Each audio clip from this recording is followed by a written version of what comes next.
Can y'all share a little bit about the interview process that you went through with the current positions you were in and maybe what some of the challenges were? If you made mistakes, what were those? I think one of the biggest misconceptions leaving TCU was that everybody goes to work for a Fortune 500 company.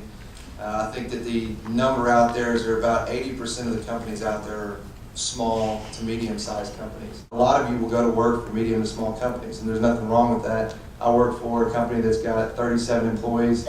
I love it. I mean, there's just a misconception of all of us going to work for the biggest company, in the area is not necessarily going to happen. One of the things for me coming out is I, like Jason, went to work for a smaller company right out of school. I interviewed for a position, but I got hired for a different position. So I would say one of the biggest things that I had to learn coming right after graduation when I started work was adaptability. Just being adaptable day to day in your first job in the real world is very, very important. I think the biggest thing for me actually was having that broad scope and just kind of throwing your name out there everywhere.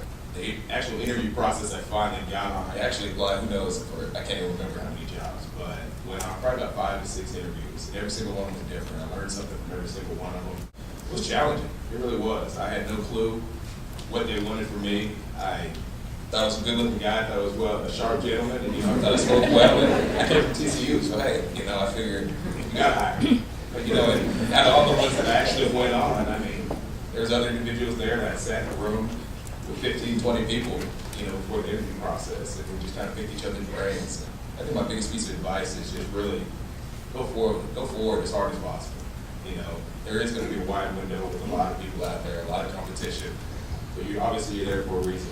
Yeah, regarding interviewing, one of the most stressful times of law school is beginning your second year. It's called OCI, on-campus interviews. You send out bids to all these potential employers. I sent out 30.